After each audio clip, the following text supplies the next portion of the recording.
క్రియాయోగం వలని ఫలితాలు లేదా ప్రయోజనాలు అన్నటువంటి విషయాన్ని గురించి మనము కొంతగా విచారణ చేస్తాం.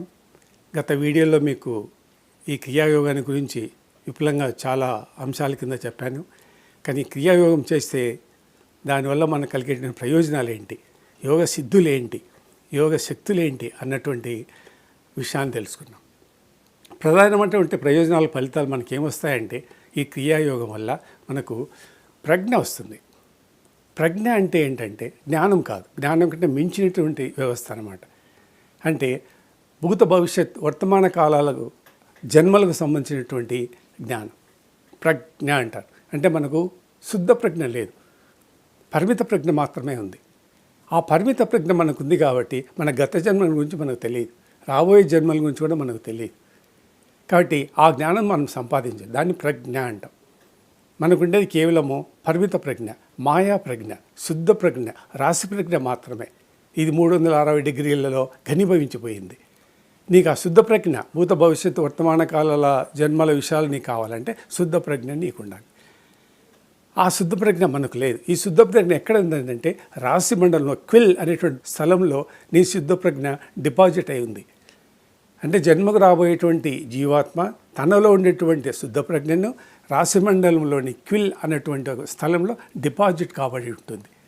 కాబట్టి ఈ సృష్టిలో శుద్ధ ప్రజ్ఞ అన్నది ఎవరికీ లేదు, అంత పరిమిత ప్రజ్ఞ మాత్రమే పనిచేస్తుంది. ఆ జ్ఞానం మనకు తెలియదు. ఈ జ్ఞానాన్ని మనము యోగ సాధన ద్వారా శుద్ధ ప్రజ్ఞను మనం సంపాదించుకోవచ్చు. దాన్ని మనం ప్రజ్ఞ అంటాం. ఆ ప్రజ్ఞ లేకుండా గత జన్మల గురించి చెప్తాను, భవిష్యత్తు జన్మల గురించి చెప్తానని చాలామంది అంటుంటారు. ఇది సాధన ద్వారా ఎవరి కొద్ది వాళ్ళు సంపాదించినటువంటి ఒక విజ్ఞానం. కాబట్టి క్రియాయోగం ఎటువంటిదంటే జ్ఞాన విజ్ఞాన సహితమైనటువంటి సాధన అన్నమాట. ఇందులో జ్ఞానం ఉండాలి, దాన్ని విజ్ఞానం అంటే ఆచరణ రూపంగా దాన్ని అనుభూతి పొందాలి. అప్పుడే మనకు ఫలితాలు లభిస్తాయి. అదే మరి ఇంకొక ఫలితం మనకేమంటే ఓంకార శబ్దం వినటం. ఇది చాలా ఇంపార్టెంట్ అయినటువంటి ఫలితము. ఇది మనం క్రియాయోగం ద్వారా మనకు లభిస్తుంది. సాధారణంగా చూడండి, ఈ సాధకులందరూ ఓం అనేటువంటి శబ్దాన్ని ఉచ్చరిస్తూ ఉంటారు. ధ్యానం చేసేవాళ్ళు, యోగులు, తర్వాత ఆధ్యాత్మ రంగంలో ఉండేవాళ్ళు, మంత్రాలు చదివేవాళ్ళు ఓం అనే శబ్దాన్ని నోటితో ఉచ్చరిస్తుంటారు. మీరు ఎందరో ఒక విషయం రహస్యం గుర్తుపెట్టుకోవాలి, ఓం అనేటువంటి అక్షరాలు మనం ఉచ్చరించకూడదు. అదే యజ్ఞాలు, యాగాలు, మంత్రాలు ఆ సందర్భాల్లో వేరే విషయం, దానికి వేరే జ్ఞానం ఉంది. సాధకులు, ధ్యాన సాధకులు, యోగం చేసేవాళ్ళు, ఆధ్యాత్మిక కార్యక్రమంలో ఉన్నవాళ్ళు ఓం అనేటువంటి శబ్దాన్ని ఉచ్చరించకూడదు.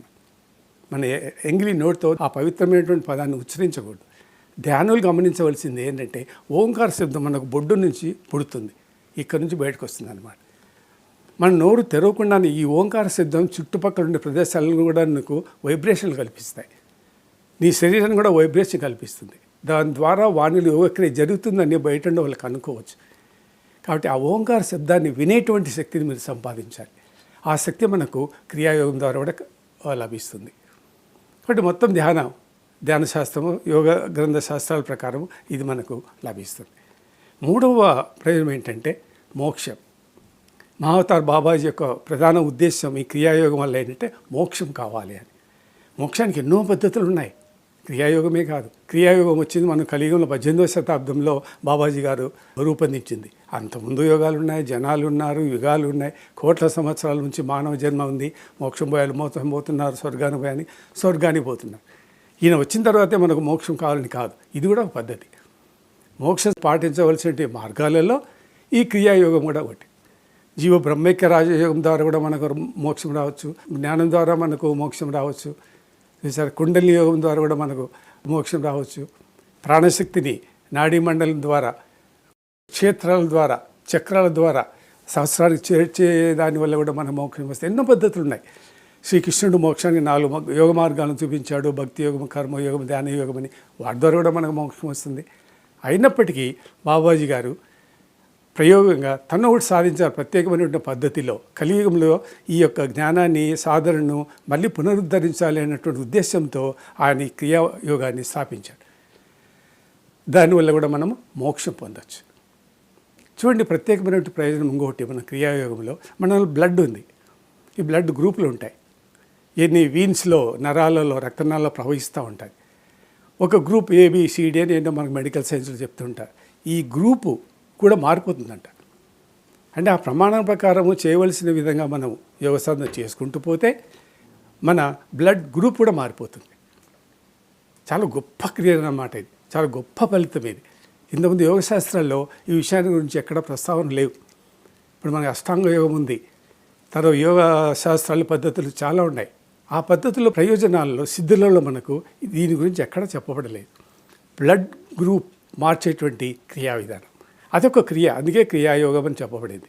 క్రియలు ఉంటాయి, ఆ క్రియల వల్ల మనము ఏ క్రియ చేస్తామో ఆ ఫలితం దొరుకుతుంది. ఎన్నో క్రియలు, ఎన్నో దశలు, స్టేజెస్ ఉంటుంది. ఆ దశలో, ఆ స్టేజెస్లో మనకు ఆ ప్రయోజనం లభిస్తుంది. కాబట్టి బ్లడ్ గ్రూప్ను మార్చేటువంటి శక్తి సామర్థ్యాలు క్రియాయోగం ద్వారా మనకు లభిస్తాయి. దీనికి ఎన్నో కేస్ స్టడీస్ ఉన్నాయి, ఈ ఫలితాలు ప్రూవ్ అయినాయి. కాబట్టి ఆ క్రియాయోగ శాస్త్రాలు పాతకాలం రచించిన గ్రంథాలు బయటకు తీస్తే 18, 19 శతాబ్దాల్లో కొన్ని గ్రంథాలు ఉన్నాయి. తర్వాత శ్రీకృష్ణుడు కూడా గీతలో ఈ యొక్క క్రియాయోగ రహస్యాల గురించి చెప్పబడింది. యోగ వాసిష్టంలో రహస్యాలు ఉన్నాయి. వశిష్ఠుడు రాముని కూడా చెప్తాడు క్రియాయోగం గురించి. అదే మాదిరి గీతలో కృష్ణుడు అర్జునుడు కూడా చెప్తాడు. ఇట్లా మనకు ఆ బ్లడ్ గ్రూప్ను మార్చేటువంటి విధానం ఉంది. బ్రహ్మాండమైన అద్భుతమైనటువంటి యోగ క్రియ అన్నమాట. తర్వాత స్వేచ్ఛామరణం. ఎప్పుడు మరణించాలంటే అప్పుడు మరణించవచ్చు. మన ఇష్టానుసారంగా ఎప్పుడు ప్రాణాన్ని వదిలేయాలంటే అప్పుడు ప్రాణాన్ని వదిలేయచ్చు. ఎందుకంటే క్రియాయోగంలో జరిగేటువంటి రహస్యమైన క్రియ ఏదంటే ప్రాణశక్తితోనే యోగం జరుగుతుంది. ప్రాణశక్తి మన నియంత్రణలో ఉంటుంది. మిగతా యోగ సాధన ప్రాణశక్తి నియంత్రణలో ఉండదు. ఈ ప్రాణశక్తిని మనం ఇష్టం వచ్చినట్టు ఉపయోగించుకుంటాం అన్నమాట. సాధకుడు తీవ్రమైన సాధన ద్వారా ఆ ప్రాణశక్తిని తన నియంత్రణలో పెట్టుకోవాలి. ఏ విధంగా అయితే పాములవాడు పామును ఆడిచ్చి పాము తలను నిలబెడతాడో ఆ మాదిరిగా జీవిని మనం నిలబెట్టేట్టుకు ఉండాలి. శరీరం లోపల మనం చెప్పినట్లు వాడు వినాలి. ఈడాగంటే ఆడ ఆడాలి, పైకి పోంటే పైకి పోవాలి, సహస్రారం పోంటే సహస్రారం పోవాలి. అట్లా ఆ ప్రాణం ఉన్న జీవుని మన నియంత్రణలో పెట్టుకోవాలి. ఈ క్రియాయోగ సాధన సాధకునికి ఈ శక్తి సామర్థ్యాలు లభించేటట్లు చేస్తుంది. కాబట్టి స్వేచ్ఛామరణం, భీష్ముడు కదా ప్రాణాన్ని వదిలేసినట్లు మనం కూడా ఎప్పుడు కావాలంటే అప్పుడు మన శరీరాన్ని వదులుకోవచ్చు. ఎంతకాలం బ్రతకాలంటే అంతవరకు బ్రతకచ్చు. మనం ఇంకొక సామెత కూడా ఉంది, అనాయాస జీవితము సునాయాస మరణం అని. అంటే మరణము భయంకరంగా ఉండకూడదు, బాధాకరంగా ఉండకూడదు, సునాయాసంగా ఉండాలి. బాధ చింతలు ఏమీ లేకుండా సులభంగా సింపుల్గా మనం మరణించాలి. ఎక్కువ మంది శాతము మరణించే వారిలో బాధలు, కష్టాలు, రోగాలు, అనారోగ్యాలు మనసు పైన ఉండి కదలలేక, మెదలలేక, మాట్లాడలేక, దృష్టి లేక ఇటువంటి దీనావస్థ స్థితిలో వ్యక్తి ప్రాణాన్ని వదిలేస్తుంటాడు. అటువంటి వ్యవస్థను రద్దు చేయాలన్నదే ఈ క్రియాయోగం. స్వేచ్ఛా మరణం, మీ ఇష్టం వచ్చినప్పుడు మీరు మరణించండి. ఆ ప్రాణాన్ని నియంత్రణలో పెట్టుకో, నీ ఇష్టం వచ్చిన ప్రాణాన్ని వదిలేయి. కాబట్టి ఈ ప్రాణాన్ని వదిలేయడానికి కూడా, మోక్ష పొందడానికి కూడా మనకి ఎన్నో మార్గాలు ఉన్నాయి. మనకు నవరంధ్రాలు ఉన్నాయి. ఈ నవరంధ్రాల ద్వారా ఎక్కడి నుంచైనా సరే జీవుడు బయటకు వెళ్ళిపోవచ్చు. ఒక్కొక్క మార్గానికి ఒక ఫలితం ఉంటుంది. ఈ సహస్రారం ద్వారా వెళ్ళిపోతేవాడు స్వర్గానికో లేదా పుణ్యలోకాలకు పోతాడని ప్రసిద్ధి. కళ్ళలోంచి పోతే దానికి ఇంకో ఫలితం ఉంటుంది. జీవుడు చెవులో నుంచి పోతే ఇంకొక ఫలితం ఉంటుంది. చర్మం ద్వారా పోతే ఇంకో ఫలితం ఉంటుంది. ఇట్లా ఈ విద్యలన్నింటినీ మనం నేర్చుకోవచ్చు క్రియాయోగ సాధనలో. కాబట్టి జీవితంతో సాధన చేసుకుంటూ ఆ జీవుని ఎలా నడపాలో అట్లా నడిపించుకోవాలి. ఏ మార్గం ద్వారా పోతే నీకు మంచి సిద్ధులు లభిస్తాయో ఆ మార్గం ద్వారా జీవుడు పోయేటట్లు నువ్వు నేర్చుకోవాలి. ఇప్పుడు కళ్ళు మూసుకొని కూర్చొని వెళ్ళిపోవడం కాదు ధ్యానం, యోగం అంటే. ఇది ఒక పెద్ద ప్రయత్నం, పెద్ద ప్రయోగం, పెద్ద శ్రమ. A lot of work is to be turned out with in the body. Body లోపల ఎంతో పని జరుగుతూ ఉంటుందన్నమాట. నువ్వు సాధన చేయాలి, కృషి చేయాలి, సాక్రిఫైస్ చేయాలి, డిటర్మిన్ చేయాలి, శరీరంలో వర్క్ నడవాలి, సూక్ష్మ స్థితులలో పని నడవాలి, భౌతిక స్థితులలో కాదు. ఇట్లా చేసుకుంటూ పోతే నువ్వు ఏ లోకానికి పోవాలంటే ఆ లోకానికి వెళ్ళిపోవచ్చు. కాబట్టి అనేకమైనటువంటి మార్గాలు ఉన్నాయి. ఆ మార్గాల్లో క్రియాయోగం కూడా ఒకటి. దాని ద్వారా మనము జీవుని ఎట్లా కావాలంటే అట్లా నడిపించుకోవచ్చు. ఈ లోకం కావాలంటే ఆ లోకం, ఈ పుణ్యలోకం కావాలంటే పుణ్యలోకం, పాపలోకం కావాలంటే పాపలోకం, పితృలోకం అంటే పితృలోకము, సోదరలోకం కావాలంటే సోదరలోకం, బ్రహ్మలోకం, ఇతర లోకాలు ఎన్నో ఉన్నాయి. ఆ లోకాలకు జీవుని పంపించుకోవచ్చు. కాబట్టి అటువంటి స్వేచ్ఛామరణంలో సునాయాసంగా శరీరం నుంచి జీవుని బయటికి పంపుకోవాలి. మరణించిన తర్వాత జనరల్గా 24-48 అవర్స్ వరకు బాగానే ఉంటుంది, కాపాడుకోవచ్చు. తర్వాత శరీరం వాసన వస్తుంది, బ్యాడ్ స్మెల్ వచ్చేస్తుంది, కుళ్ళిపోతుంది. ఈ యోగ సాధన చేసిన వారిలో శరీరాలు అట్లా పాడైపోవు, చర్మం చెడిపోదు, కుళ్ళిపోదు, దుర్వాసనలు రావు. అట్లే నిల్వ చేయొచ్చు కొద్ది కాలం. ఇటువంటి ప్రయోగాలు జరిగినాయి పాతకాలంలో, ఉదాహరణలు ఉన్నాయి, అటు గ్రంథస్థం కూడా చేయబడి ఉన్నాయి. కాబట్టి శరీరాన్ని కాపాడుకోవచ్చు కొద్ది కాలం. ఇప్పుడు శరీరాన్ని ఏదో రసాయనాలు పెట్టి పెట్రోలు పెట్టి నిల్వ చేస్తుంటారు. ఆ మాదిరిగా యోగ విద్య ద్వారా ఈ శరీరం చెడిపోకుండా, కుళ్ళిపోకుండా, చర్మం నాశనం కాకుండా, దుర్వాసన రాకుండా నిలబెట్టచ్చు. ఎందుకంటే శరీరం అంతా ప్రాణశక్తితో నిలబడి ఉంటుంది. లోపల ఫుల్ ఆఫ్ ఆక్సిజన్ ఉంటుంది, కార్బన్ డైఆక్సైడ్ ఉండదు. యోగ సాధనలో ఆ కార్బన్ డైఆక్సైడ్ శరీరం నుంచి తీసేస్తాం. క్రియా రహస్యాలు చెప్పేటప్పుడు ఈ విషయాలు మీకు చెప్పాను, మారు ఆ వీడియో వినండి. శరీరం ఫుల్గా ఆక్సిజన్తో నింపబడి ఉంటుంది, కార్బన్ డైఆక్సైడ్ ఉండదు. కార్బన్ డైఆక్సైడ్ శరీరంలో ఉంటే శరీరం త్వరగా కుళ్ళిపోతుంది. తర్వాత శరీరం యోగాన్ని పనికిరాదు. దైవశక్తులు మర్మాలను మనం పొందలేము, ఆ శరీరాన్ని హాని కలగజేస్తుంది. కాబట్టి క్రియాయోగంలో ప్రత్యేకత ఏంటంటే డీకార్బనైజ్ చేయడమే. బ్లడ్లో ఉన్నటువంటి ఈ కార్బన్ డైఆక్సైడ్ను డీకార్బనైజ్ చేసేయాలి. ఆ క్రియ జరుగుతుంది కాబట్టి వారి శరీరంలో ఆ వాసన రావు. తర్వాత ట్రాన్స్ యోగం అనే ఒకటి ఉంది. అంటే జీవాత్మను స్థూల శరీరం నుంచి బయటికి తీసుకురావడం. స్థూల శరీరం లోపల సూక్ష్మ శరీరం ఉంటుంది, జీవుడు ఉంటాడు, జీవాత్మ ఉంటుంది. దాన్ని శరీరం నుంచి బయటికి తీసుకొచ్చి ఆ జీవుని, జీవ ప్రజ్ఞను ఇతర లోకాలకి, పరలోకాలకి, గ్రహాంతరాలకి, నక్షత్రాంతరాలకి ప్రయాణం చేయొచ్చు. అంటే మనం ఇతర లోకాలన్నీ తిరుక్కొని రావచ్చు. మళ్ళీ దాన్ని తిరిగి మొదటి స్థానంలో కూర్చోబెట్టాలి. దీన్ని ట్రాన్స్ యోగం అంటారు, యోగ నిద్ర అంటాం. కాబట్టి శరీరం బాడీ అట్లే ఉంటుంది, బాడీ లోపల నుంచి బయటకు జీవాత్మని తెప్పిస్తాం, జీవప్రజ్ఞను చెప్పిస్తాం. ఈ జీవప్రజ్ఞ లోకాంతరాలంతా దర్శించుకొని వచ్చి మళ్ళీ శరీరంలో ప్రవేశిస్తుంది.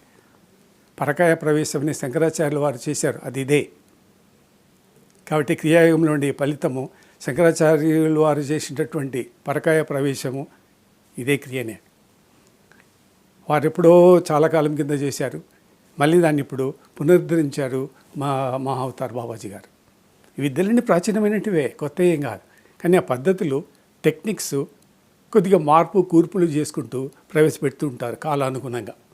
కాబట్టి ఈ సాధనలు పూర్వకాలం లేకపోలేదు, అప్పుడు కూడా ఉన్నాయి. వాల్మీకి కూడా చేశాడు, ఇంకా చాలామంది గొప్ప వాళ్ళందరూ ఈ ట్రాన్స్ యోగం చేశారు. ఆ ట్రాన్స్ యోగం క్రియ, ఈ క్రియాయోగం చేసిన వాళ్ళు జరపచ్చు. అయితే నేర్చుకోవాలి, ఆ విద్యను సాధన చేయాలి, ప్రయోగం చేయాలి, ఫలితాన్ని అనుభవించాలి, ట్రయల్ అండ్ ఎర్రర్, ప్రమాదాలను ఎదుర్కోవాలి. ఎప్పటికో మనకు ఆ విద్యలు లభిస్తాయి. ఆ విద్య నేర్చుకుంటే మనకు సుమారు 20 ఏళ్ళు పడుతుంది. కాబట్టి ఈ రోజులో ఎలా ఉందంటే యువత యోగం చేస్తున్నాం, ధ్యానాన్ని కూర్చున్నాను, ఈరోజు మరుసటి రోజు మనకు అనుభవాలు, అనుభూతులు చెప్పుకుంటూ ఉంటాం, పెద్ద పెద్ద అనుభవాలు చెప్పుకుంటూ ఉంటాం. ఇక్కడికి పోయినాను, ఎగిరిపోయాను, పైకి పోయాను, గాలిలో ఎగిరిపోయాను, నాకు ఈ సిద్ధి వచ్చింది, ఆ సిద్ధి వచ్చింది, కుండలి లేచింది, నేను పైకి లేచాను, రకరకాలుగా ఊహలుగా చెప్పుకుంటాం. కాబట్టి ఈ అనుభవాలు, అనుభూతులన్నీ ఒట్టి అబద్ధాలు, ఊహలే. కాబట్టి నిజం నమ్మడానికి లేదు, అన్ని మాయాక్రియలు. మాయ వల్ల మనకు అట్లా అనుభూతులు, ఛాయలు కనిపిస్తుంటాయి, కానీ నిజమైనటువంటి క్రియ కాదు. అనుభవాలు, అనుభూతులు అభూతాలు. ఎందుకు అభూతాలు అవుతాయంటే మనము ధ్యానము సవ్యంగా చేయం, అపవశ్యంగా చేస్తుంటాం. అంటే ఆత్మతో లింకప్ అయి తాదాత్మ్యంగా చెయ్యం, మనం ఊహించుకొని కల్పించుకొని కూర్చుంటుంటాం, అయ్యే ఆలోచనలు చేస్తుంటాం ధ్యానంలో. కాబట్టి ధ్యానం మనలో అపసవ్యంగా జరుగుతుంది. సవ్యంగా జరగాలంటే నువ్వు తాదాత్మ్యం చేయాలి, ఆత్మతో లింకప్ చేయాలి. నీ మనసుని ఆత్మతో లింకప్ చేసినప్పుడే నీకు ఈ రియల్ అయినటువంటి వాస్తవమైనటువంటి ఫలితాలు మనకు లభిస్తాయి. అందులో ఆ ట్రాన్స్ క్రియా విధానం ఫలితాలు కూడా మనకు లభిస్తాయి. ఇంకోటి మనం సమాధి స్థితి అంటాం. సమాధి స్థితి అంటే కళ్ళు మూసుకొని కూర్చోవడము, మాట్లాడకుండా ఉండడము, లేదా గుంతదోవి సమాధిలో కొన్ని గంటలు ఉండి రావడం, ఇటువంటి క్రియలు చాలామంది మధ్య చేస్తున్నారు. సమాధి ఉంటే గుంతలో కూర్చోవడము, గుంతలతో వేరు, చాలామంది గుంతలో కూర్చున్నారు, మళ్ళీ పైకి వచ్చారు. ఇది సమాధి విద్య, సమాధి యోగం అంటున్నారు. సమాధి అంటే బాహ్య ప్రపంచంలో చేసేది కాదు. సమాధి అంటే కార్యాలతో, కార్యరంగాలతో, శరీరంగాలతో చేసేది కాదు. మనస్సు నశించిన స్థితియే సమాధి. సమాధి నీకు ఎప్పుడు ఏర్పడుతుందంటే మనస్సు నశించి ఉండాలి. మనస్సు నశించడం అంటే మనస్సుకు దాని సొంతంగా క్రియా విధానాలు చేసి, అంటే శరీరం వదిలి బయటకు వెళ్ళకూడదు, అది శరీరంలోనే ఉండాలి. బయటకు పోతే నీ మనస్సు నిలవదంటాం చేసావు, అదే ఫలితాలు లభించవు, సమాధి స్థితి లభించదు. కాబట్టి ధ్యాన సమాధి అంటాం, యోగ సమాధి అంటాం. ఆ సమాధి ఎక్కడంటే శరీరం బయట జరగదు, శరీరం లోపలే జరుగుతుంది. ఆ సమాధి నీ లోపలే ఉంది. ఆ సమాధి ఏంటంటే ఆత్మ మనస్సు రెండు కలయిక ఎప్పుడు జరుగుతుందో, ఏ సమయంలో జరుగుతుందో అదే సమాధి స్థితి. మన వాళ్ళు సమాధిని బాహ్యంగా చెప్పుకుంటున్నాం కాదు, మనస్సు నశించిన స్థితియే సమాధి. ఆ స్థితి చేరినప్పుడు నీకు మోక్షం కానీ, ఓంకార శబ్దం కానీ, ప్రజ్ఞ కానీ, సిద్ధులు కానీ, శక్తులు కానీ లభిస్తాయి. నీకు మనస్సు శరీరం వదిలి బయట పనిచేస్తున్నంత వరకు నీకు ఏ క్రియ, ఏ శక్తులు, ఏ సిద్ధులు లభించవు. నువ్వు భౌతిక ప్రపంచంలో ఉన్నట్లే నీ లోపల ఉన్నటువంటి మనసు నశించాలి. ఇది బయటకు పోకూడదు. బయట తిరుగుతుంటే అది ఎక్కడెక్కడ, ఏ ప్రదేశంలో ఎక్కడెక్కడ సంచరిస్తుందో దాన్ని తీసుకొని వచ్చి నీ హృదయంలో కూర్చోబెట్టాలి. అదే సాధన. మన అనుభవాల అనుభూతులను దర్శించడం కాదు, అనుభవాల అనుభూతులు పుడతాయి, అనుభవంలో వస్తాయి, సూక్ష్మ స్థితిలో ఏ బయట పుడతాయి. కాబట్టి ఆ సమాధి స్థితికి మనం చేరాలి. కాబట్టి సమాధి అంటే ఏమో తెలుసుకోవాలి, దాని మీనింగ్ ఏంటో తెలుసుకోవాలి. కాబట్టి ఈ సమాధి విద్య కూడా మనకు ఈ యొక్క క్రియాయోగంలో ఆ ఫలితం మనకు లభిస్తుంది. కాబట్టి ప్రధానంగా ఈ క్రియాయోగం చేసే వాళ్ళంతా వీళ్ళకి ఆకలి కానీ, దప్పిక కానీ, నిద్ర కానీ, సోమరితనం కానీ, నిర్లక్ష్యత కానీ ఉండవు. ఎందుకు? భౌతిక స్థితులు నశించి ఉంటాయి. మహావతార్ బాబాజీ గారి శరీరము ఫిగర్లెస్ అని, ఫామ్లెస్ అని, ఓన్లీ ఛాయ్ అని, ఈవెన్ ఇంకా ఈరోజు కూడా జీవించి సజీవంగా ఉన్నారని రకరకాలుగా చెప్పుకుంటాం. దానికి ఆధారాలు కూడా ఉన్నాయి. ఏమంటే వారికి ఆకలి, దప్పిక, నిద్ర, సోమరితనము, నిర్లిప్తత ఉండవు. శోకము, మోహము, భయము ఉండదు. ఆ భయము, భీతి, మరణం అనేది ఈ యొక్క క్రియాయోగంలో ఉండరాదు. ఎందుకంటే ఇందులో మరణాన్ని సాధించడమే. కానీ సాధనా ప్రక్రియలో మరణం కూడా సంభవించవచ్చు.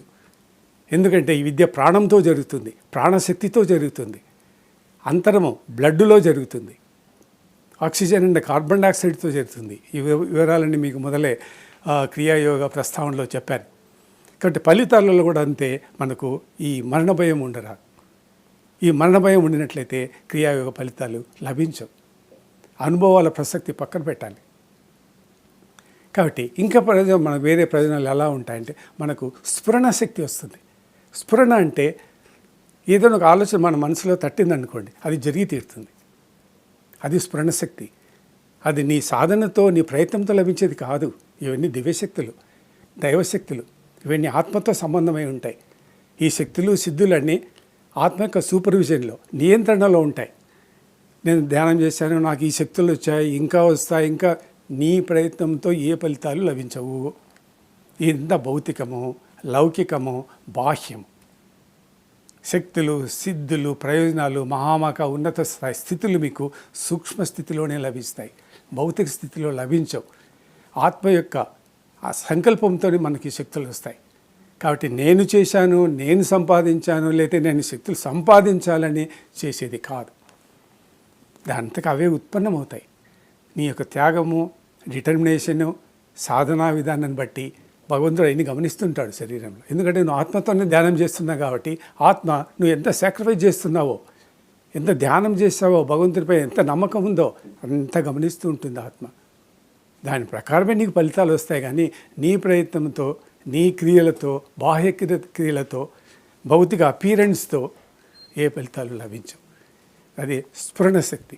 ఒకటి ఏదైనా అనుకున్నట్లయితే నీ కళ్ళ ముందే అది కనిపిస్తుంది, చూస్తూ ఉంటాం. దాన్ని మనం స్ఫురణ శక్తి అంటాం. చాలామందిలో ఇది ఉంటుంది. ఏదో ఒకటి మాట్లాడుతుంటే నోట్లోంచి మాట వస్తే అది జరిగిపోతుంది, స్ఫురణ శక్తి. అక్కడ ఏదో జరగబోతుంది అని అనుకుంటూనే నీకు ఆడ ఆ సంఘటన జరుగుతుంది. అంటే సంకల్ప శక్తి పెరిగిపోతుంది అన్నమాట. సంకల్పం ఏంటి? సంకల్పించిన తక్షణమే అది జరిగిపోవడం, దాన్ని సంకల్ప శక్తి అంటాం. సంకల్పించిన తక్షణమే దాన్ని సృష్టించడం, అది ఏర్పడడం, అది సంభవించడం జరుగుతుంది. దట్ ఈస్ కాల్డ్ సంకల్ప శక్తి. ఆ సంకల్ప శక్తి కూడా మనకు ఈ క్రియాయోగ సాధన ద్వారా సాధకులకు లభిస్తుంది. తర్వాత పరమగురువుల దర్శనం. పరమగురువులు ఉన్నారు, ఎక్కడో హాస్టల్ స్థితిలో ఉంటారు, ఇదరిక రూపంలో ఉంటారు. వాళ్ళ దర్శనము ఈ యోగ సాధన చేసేటప్పుడు సాధకులకు దర్శనం అవుతారు. అటువంటి వాళ్ళు ఉన్నారు, అనుభవం పొందిన వాళ్ళు కూడా ఉన్నారు. మహావతార్ బాబాజీని ధ్యానం దర్శించిన వాళ్ళు కూడా ఉన్నారు. దానికి ఉదాహరణలు, కేస్ స్టడీస్ అన్నీ మనకు గ్రంథస్థమై ఉన్నాయి, ఆధారాలు ఉన్నాయి. అవన్నీ మనం గ్రంథ పఠనాల ద్వారా తెలుసుకోవచ్చు. కాబట్టి ఆ దర్శనం కూడా మనకు లభిస్తుంది. పరమాత్మ యొక్క అనుగ్రహం మనకు లభిస్తుంది. దివ్యశక్తులు లభిస్తాయి. కళ్ళల్లో ప్రకాశం, వెలుగు మీకు కనిపిస్తుంది. తేజవంతమైనటువంటి వెలుగు వస్తుంది. తర్వాత ఆరా ఏర్పడుతుంది. ఆరా, కాంతి వలయం అంటాం. ఈ తలకు వెనక పక్కన తెల్లగా మనము దేవుని పటాలు విగ్రహాలు చూస్తే మనం గమనిస్తుంటాం. క్యాలెండర్లో, బొమ్మలలో ఉంటుంది తెల్లటి వెలుగు back side. It is called aura, కాంతి వలయం అంటాం. ఆ కాంతి వలయం అంటే ఏంటంటే భగవంతుడే. అది అందరికి కనపడదు. ఎవరి కాంతి వలయం ఉందో వాడు ఇతరులో ఉన్నటువంటి కాంతి వలయాన్ని చూడగలుగుతాడు.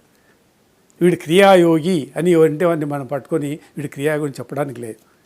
వాని ఆరా యొక్క సైజు, డెన్సిటీ, వెలుగుని బట్టి, ప్రకాశాన్ని బట్టి ఆ కాంతిని తెలుసుకోవచ్చు.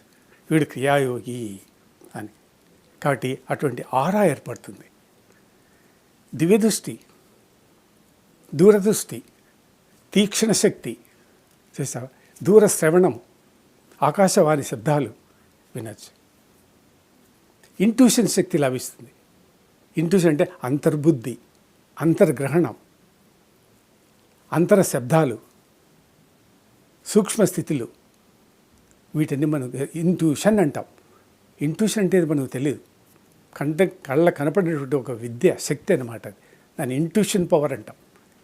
ఆ ఇంట్యూషన్ పవర్ అన్నది ఒక దైవశక్తి. చాలామందికి ఆ శక్తి ఉంటుంది, నిగూఢంగా ఉంటుంది. ఒకమారు మన ఇంట్యూషన్ పవర్ ఉంది కూడా మనకు తెలియదు, కానీ ఇంట్యూషన్ పవర్ మనకు ఉంటుంది. అది కూడా మనకు క్రియాయోగంలో లభించేటువంటి ఒక శక్తి. అదే మాదిరి బాడీ ప్యూరిఫికేషన్, శుద్ధి జరుగుతుంది. స్టెబిలిటీ, నిలకడ, దృఢత్వం లభిస్తుంది. తర్వాత కాన్షియస్నెస్, చైతన్య స్థితి లభిస్తుంది. మన శరీరంలో ఉండే పరిమితమైనటువంటి చైతన్యము అపరిమితమైనటువంటి విశ్వ చైతన్యంతో ఐక్యమవుతాం. That is called consciousness. తర్వాత ప్యూర్ స్పిరిచువలైజేషన్, ఆధ్యాత్మికత, ఆత్మలో లయం కావడం అనేటువంటి స్థితి వస్తుంది. దాన్ని మనం ప్యూర్ స్పిరిచువలైజేషన్ అంటాం. తర్వాత unity of mind, body, mind and spirit. Spirit, mind, body అన్నీ కలిసి ఒక్కటి లైన్కి వచ్చేస్తాయి. అందులో కలిసిపోతాం అన్నమాట. కాబట్టి ఫిజికల్లీ, మెంటల్లీ, స్పిరిచువల్లీ, ఎమోషనల్లీ, తర్వాత ఎన్విరాన్మెంటల్లీ మనిషి ఒక ఆధ్యాత్మిక ఉన్నత స్థితికి చేరుతాడు ఫైనల్గా అన్నమాట. ఈ విధంగా మనకి ఎన్నో ప్రయోజనాలు మనకు ఈ క్రియాయోగంలో ఉన్నాయి. అవన్నీ యోగ సాధన చేసిన వాళ్ళు అనుభవించి చెప్తున్నారు, కొన్ని గ్రంథాలలో ఉన్నాయి. కాబట్టి రియల్గా ఆ సాధన డెప్త్, డిటర్మినేషన్, త్యాగంతో చేస్తే మనం కూడా అనుభవాలను పొందొచ్చు. కాబట్టి సాధకులు అటువంటి తీవ్రతతో, ఇంతకుముందుగానే మీకు చెప్పాను క్రియా రహస్యాలు అలా ఉంటాయని, ఆ రహస్య క్రియలను పాటించి ఈ ఫలితాలను పొందండి. మరికొన్ని విశేషాలతో మళ్ళీ కలుద్దాం. అంతవరకు సెలవు.